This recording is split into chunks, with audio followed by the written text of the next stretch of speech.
Hello, and welcome to the Amongst Romance podcast, your window to everything Italy from an outsider's perspective. Join us each week as we navigate the Italian way of life and all the adventures that come along with it. Wow, it seems like summer is already here. Yeah, doesn't it? It's nice. There's always something about Italian summer that makes me happy. And now that we live here, it's even more fun because you get to experience it even earlier than, people who come here for like the summer vacation. Yeah, I think it's a good time to talk about the, some tips on planning your summer vacation. Yeah, especially if you're coming to Italy for the first time or you haven't been here in a while. It might be a bit, I think, overwhelming for many, especially if you don't plan your trip well ahead of time. I think a lot of people dream of coming to Italy and they want to see everything.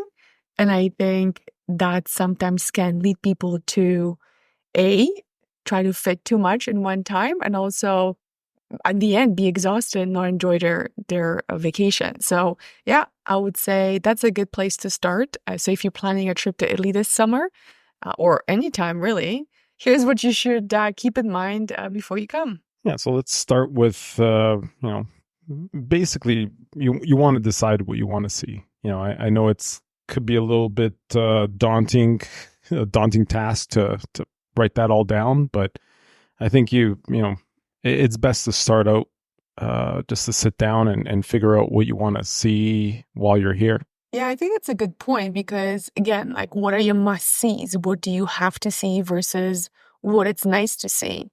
If you're planning on visiting big places like, the big cities like Rome or Venice, Florence, we've talked about this before, there is a lot to see in the city. So, if you're visiting Rome and you only want to see the Sistine Chapel, then at least you know that. So you can plan your trip around it.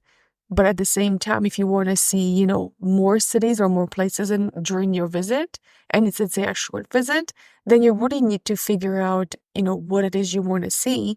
Because sometimes, Italy is not that big, but at the same time, it is kind of big. So it takes you a while to get from one place to another. So if you want to, visit Rome and then you want to pop over to Tuscany, that might be one option. But then if you want to go down to Sicily and then you want to visit, maybe Milan, those places are all over the map. So it might be a bit more difficult and time consuming to get from place to place if you don't plan your trip accordingly. Yeah, and there's some expectations, or at least realistic expectations, you should set beforehand. You don't want to be jumping from one area to another. You kind of want to plan it from your starting point to your end point.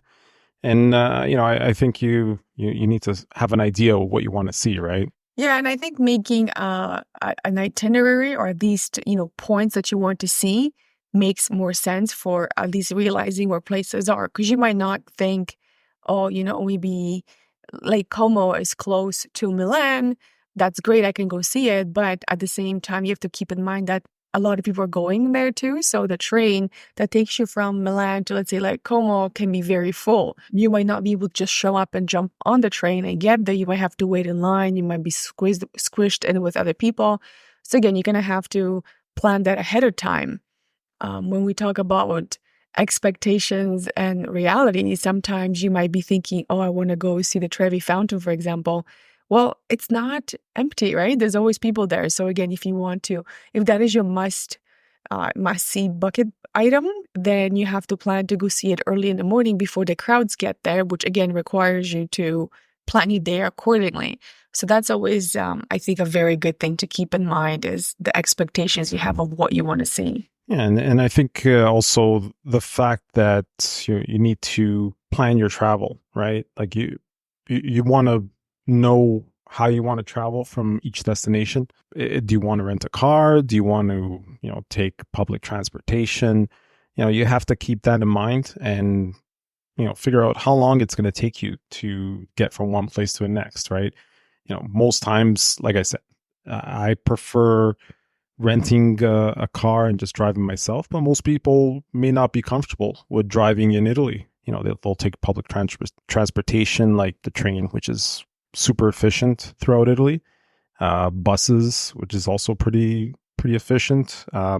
But yeah, so you need to figure out which option you want to take. And actually, that's a good point because renting a car, even renting a car is not as simple as it used to be. So the closer, let's say, you are to summer, you might find that you don't have a lot of options. I think the last time when we were actually moving here, we came in the summertime and we're trying to find a car that we could rent to tie us over. And you remember, we didn't have a lot of choices. A lot of the cars were already like booked out by someone else. And what was left was either, slim pickings, or it was really expensive.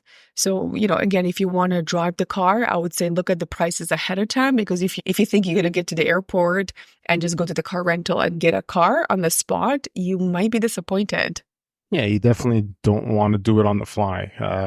It's gotten a lot more expensive renting a vehicle, because I know from when we rented a short-term lease at the time when we were here for a while, it was fairly inexpensive. But now that the cost at that time is pretty much the same cost as what you would rent, a small car for, say a few weeks, right?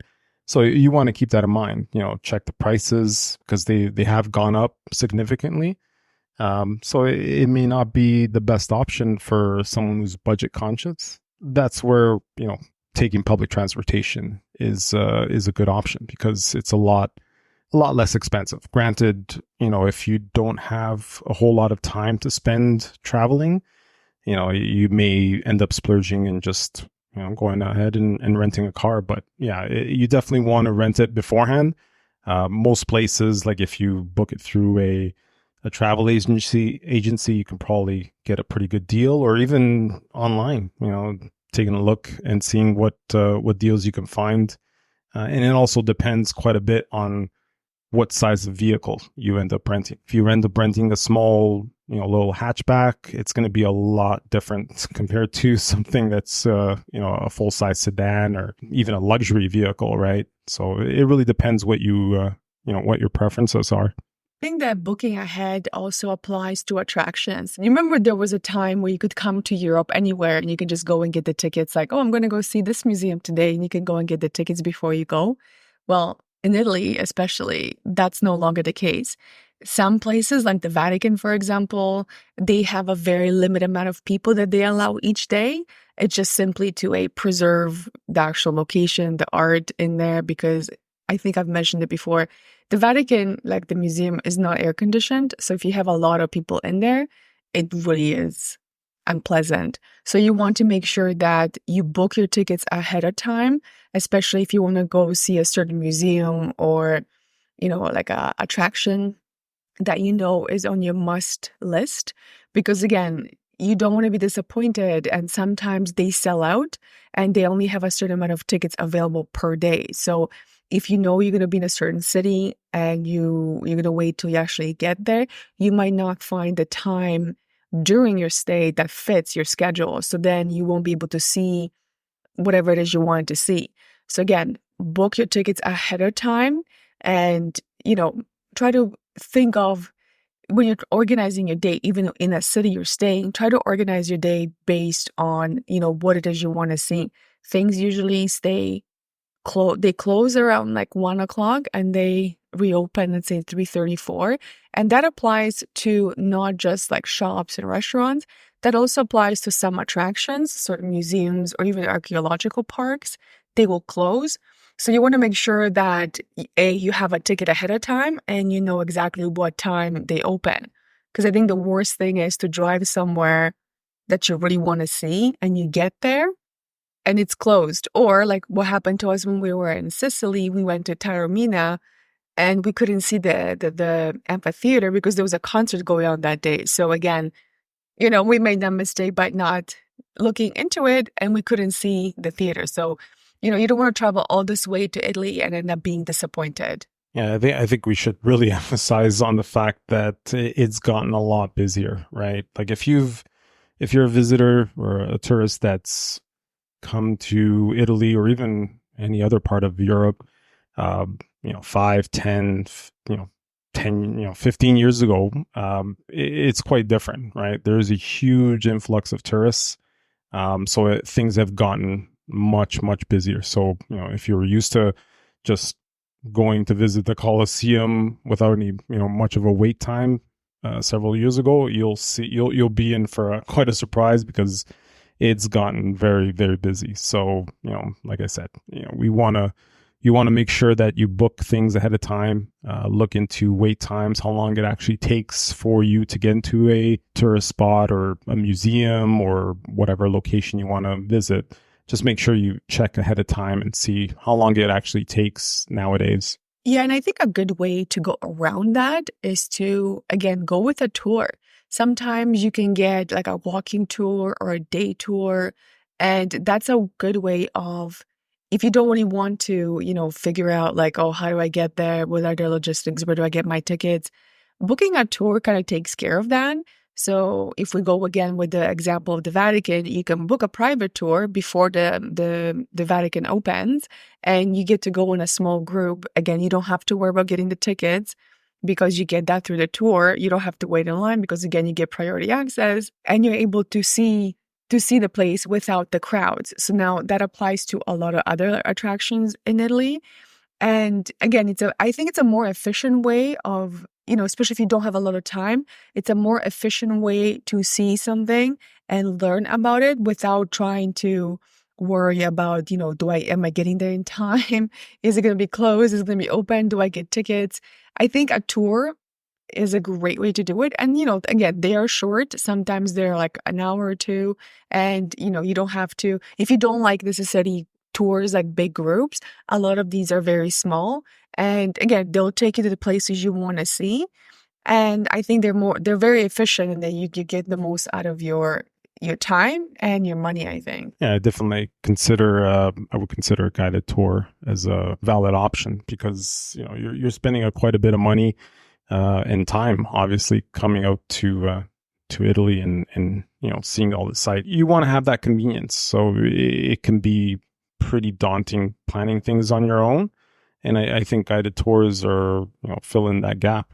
Another way I think tours are great are for things like wine tours, or if you want to go for like a vineyard, or if you're staying in, let's say, one place and you want to take a day trip. And again, you don't want to drive or you don't want to rely on public transport. You can get day trips to other cities within Italy. So if you're in Rome, there are a lot of options to different small towns and cities, even big cities. Like you can come to Pompeii from Rome.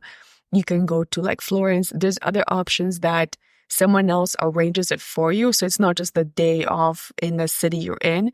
Look into the tours that are, the day trips or half a day, because that way, again, you get to experience more in a shorter amount of time without having to look for all these options yourself. But again, that goes back into what are your must-sees and how do you want to plan your trip, right? So I think it all kind of ties back to the beginning and then it sort of, organizes its way. If you do it that way, I think you'll have a more enjoyable experience and you'll get to see a lot more and enjoy what you're seeing. We should probably also talk about the downsides of visiting some of these cities, right? There are increased reports of things like pickpockets, people trying to sell you things. You need to be a pretty cognizant of some of these things. If you're going to be traveling using public transport, you want to be aware that many of the bus stations or even train stations, you'll run into a lot of pickpockets or people trying to sell you things, right? So always keep your valuables close to you.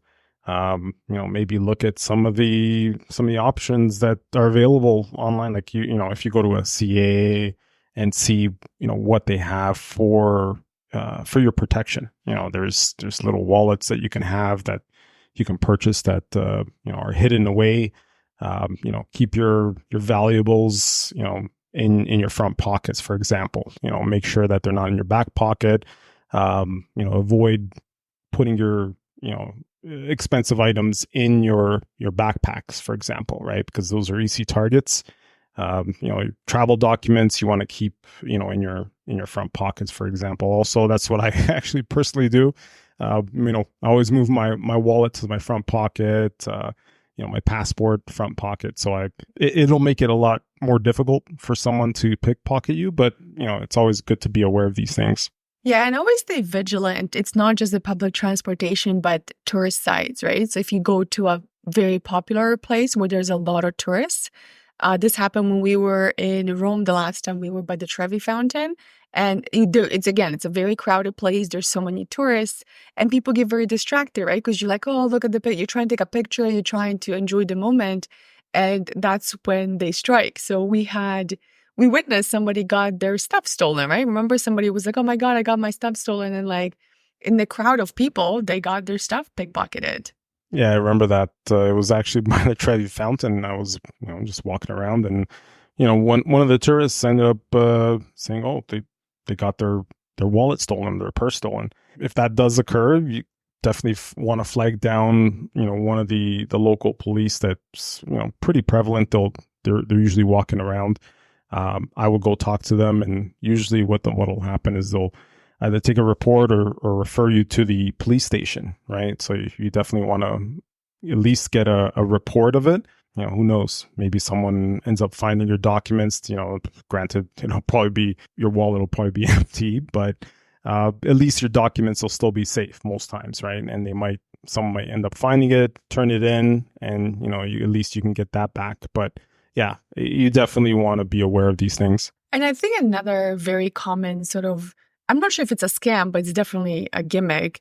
And it's those people who are like selling you things, right? That they come around and they'll give you like a little statue or something. Like it's like a little trinket. It's nothing really, valuable, but it might be just like a trinket or like a little bracelet. And they start off with like, oh, my friend. And like, here you go. They'll give it to you. And if you take it, they're like, okay, now it's yours. You have to give me money. And that's not just typical with Italy. I think that happens in many different places. We had that happen to us in Rome. And I'm very adamant about not taking anything from anyone. And I'm very firm about saying no. So don't be afraid to just say no, thank you, no, and give it back to them, or just leave it on the table and walk away, because they will try to get the money from you, because they'll say, well, you took it, whatever, and it can become. I've heard stories where people got like really, the people who were trying to give the trinket got very angry. And, you might feel like, oh my God, I just make it easier. Just like, just give them some money and they'll leave you alone. But that's not right. And again, if you're feeling overly threatened, there's nothing wrong with trying to flag police and help you deal with it. Because again, these people, they're just trying to get some money out of you. So again, just be vigilant. And if somebody's trying to, give you a bracelet or like a little trinket, if you're not willing to buy it and prepared to give them money, then just say no, thank you, and walk away. Yeah, the free bracelet scam is pretty prevalent over in Rome, especially. I think it was by the Pantheon. You'll see a lot of that, where there'll be people trying to give away these free bracelets, but then they'll demand some money. So if you do see things like that, I would just be wary of it, and just if they approach you, just walk away.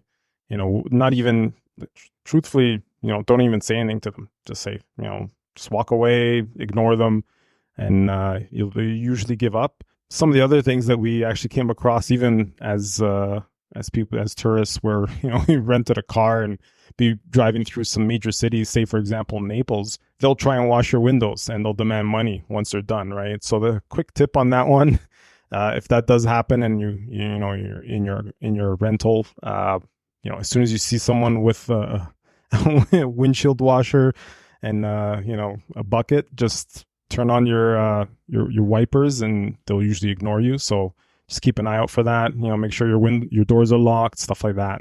Simple things that that'll keep you safe. Remember when we were in Naples, and that one guy was very like adamant about cleaning our windows, even when you like moved your windshield wipers, and then we didn't give him any money, and he was so angry. Yeah, that was so funny. It's like, dude, I don't want my windows washed. Yeah, exactly. I think another common, I don't know how common it is, because it's never happened to us, but you do hear the stories of people being overcharged, right? So if you go to a restaurant, you get like, coffee and whatever, and then you end up having this massive bill, which is ridiculous. It's never happened to us, fingers crossed. But you also have to be very vigilant, like where you go. If you go to a very touristy spot, it's more likely that they will try to like rip you off. It's just, that's a fact everywhere, not just in Italy, where, if you're a very touristy area and they're they're just basically tourists coming in and out. I would say if you're not ignorant, but sometimes if you are rude or very just flippant, they might be more willing to take advantage of you because they will see you as disrespectful. Not to say that it's right, but I'm just saying sometimes they do that. We don't go to restaurants that don't have prices. If you get a menu, there are no prices. I would say that's a flag. Again, keep an eye on things like prices. If there's a price, you can ask for the bill, and if there's any additional charges, you can ask them about it. Sometimes maybe it's a mistake. Sometimes it isn't. Sometimes it's on purpose, but you can ask them why there's more charges on it. And if they refuse or they try to be difficult, again, you can always resort to, I'm going to call the police and have them deal with it. Because, if they're overcharging you and they know that they are, if you threaten to call the police, they will most likely back up, or at least they'll ease up. Now, it's important to remember that they do have like a cover charge, which they charge everywhere. And usually it's between maybe it's a few euros. It's not much. So don't be surprised if you see that on your bill. Yeah, you definitely want to look at the menu when you're at a restaurant. So, make sure you know what you're ordering. If they're giving recommendations, always ask what the cost is, and ask them actually to show it on the menu. You don't want to be surprised at the end, with that bill. Be aware of that.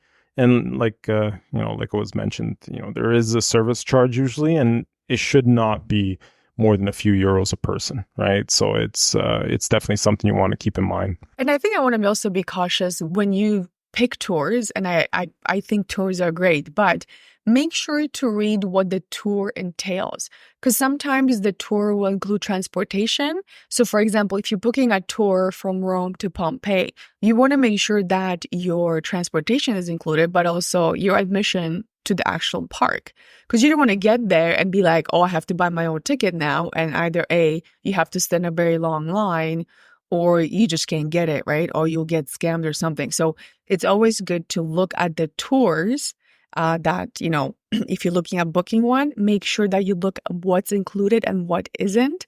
Because I've noticed a lot of the tours will include, let's say, a walking tour of somewhere, an explanation, but they will not include the actual tickets to the place, which is what you want to see. At the same time, make sure that you look at the reviews, look what people are saying, and, make sure it's a reputable company. Usually those are more reliable than some, company you've never heard of, or they're giving you ridiculous discounts on tickets. You don't want to get stuck with a tour that doesn't exist, or, takes you somewhere far from where you are and leaves you stranded there, because that's not going to be fun either. Yeah, I guess now some practical tips on planning your trip. It does get extremely hot. And you need to keep in mind, not all places in Italy have air conditioning. Look at the description, and also, if you're not sure, actually, even if it does say air conditioning, I would still contact the host. If it's Airbnb or the hotel, all our residents, always make sure that they have air conditioning available, especially in the summer. Because there are places that may end up saying, oh, there's air conditioning, but meanwhile, it's really just fans. I think we even ran into that ourselves at one time where, the Airbnb said, oh, there's air conditioning. But when we got there, we saw that, it was only fans available. They kind of gloss over that. And I have found that there are some places during the summer, they want you to make sure that the air conditioning is set to a certain temperature. And a lot of places may actually take advantage of that, saying, oh, we can only set it during these times. No one, in the government, or there's no one policing that. So I'd be wary of places that say things like that, because technically they shouldn't be doing those sort of things. But yeah, it's always something you want to keep in mind. Yeah, Italian summers can really, really get hot. So again, if you are coming to Italy and you're going to be doing a lot of walking outside, it's also, important to wear sunscreen and maybe a hat or something to cover your head. but also have some water. So the good thing about Italy, I mean, in places like Rome, it's a given, but I think even in like different towns, a lot of times they'll have water fountains, and usually the fountains are supplied with the water from the aqueducts, would come directly from the mountains, so they are safe to drink. So again, it's always good to have like a reusable water bottle that you can refill, because in restaurants in Italy, they don't give you a glass of water. So if you don't want to buy a bottle of water every time, have your own. The bottled water is not very expensive, but if you just don't want to buy an additional water, have a reusable container, and that way it's a lot easier. If you're walking around a lot, you might not have a lot of shade. There won't be any places to go and cool off, restaurants, sitting outside, it's going to be hot. So again, keep that in mind when you're planning your trip. And, again, make sure if that's important to you. Maybe you don't come in the summertime. I keep saying, January is a great time to visit. So again, make sure that when you're planning your trip to Italy, you look at the temperatures and you look at, how hot it's going to be and what you're planning to do. Exactly. So, in the big cities, it's going to be a lot of concrete. You're going to be boiling, walking around in the streets, right? So definitely dress for that weather. Make sure you have a hat on, dress, with shorts, even tank tops, and just make sure you bring a lot of sunscreen. And it's funny because it gets so hot, so you'll be tempted to wear as little as you can. But keep in mind that if you want to go see a church, like inside a church, especially the Vatican, you have to have like cover for your arms. So again, as a woman, you shouldn't be wearing, or a man, like you shouldn't be wearing a tank top. And I think even for men, you have to have, I don't know if shorts are allowed. You have to have certain length of skirt too, and like a cover. So you might have to bring something with you just to cover up so you can actually get in, because that's another thing to keep in mind if you've been planning to go somewhere and you want to go see and you can't get in because you're not dressed appropriately. So that's something to keep in mind as well. Yeah, it's always good to bring maybe a light jacket in your backpack or in your, carry it with you. The shorts thing is, I think it has to be at knee level. I don't think you can have it too short. So keep that in mind also. And if you're planning to come to Italy in, let's say, August, and you want to go for like a beach vacation, that's probably not going to be as easy as you think, because August, a lot of Italians have basically the whole month of August off, which is great for them. And they all go to the beach. So if you go to Rome, let's say in August, you'll find not a lot of locals because they all go to the beach. So again, if you're planning to be going to the beach in August, make sure that you plan that ahead of time, because everything gets rented out. You won't have a lot of choice. And, if you do find a room or something, it's going to be sort of the leftovers. So it might not be as nice, or it might not have air conditioning, or just be really expensive. So that's also something to keep in mind, because August, I would say even July, it gets really busy on the beach, and a lot of people just go and they stay for like a week or like even, longer. They don't just go for like a day or a weekend. They stay for an extended amount of time, which again limits how many options someone else has when they come to a seaside resort town, right? And beaches, definitely get really jammed during that time. You might want to keep in mind that it can get very expensive to rent, an umbrella or a spot there. So I would maybe even look at, if you have time, just grab one of those, those umbrellas you can purchase at a store, or even supermarkets have them. Some places, like I've seen there's some supermarkets that would actually carry that, or furniture type stores. So you might want to keep that in mind if you don't want to spend, say 40, 50 euros for a day at the beach.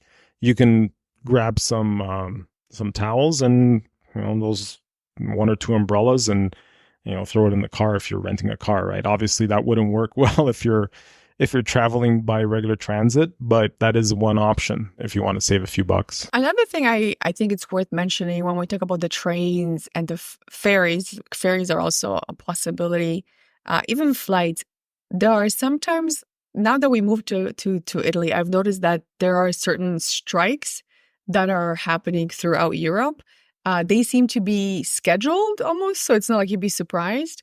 But you want to make sure that, if you're taking a train from somewhere, you look up, if there are any strikes happening in that time period, because that can cause major delays and you don't want to get stuck on the train or not having a train to get to your next destination. So let's talk about some options for travelers, where to go, where to stay. There's places like agriturismos that you can stay at, which is actually really nice. We've done a couple stays, I think, in Tuscany, and I think even in Puglia, where we stayed in basically where they produce olives along. They had an olive grove and everything.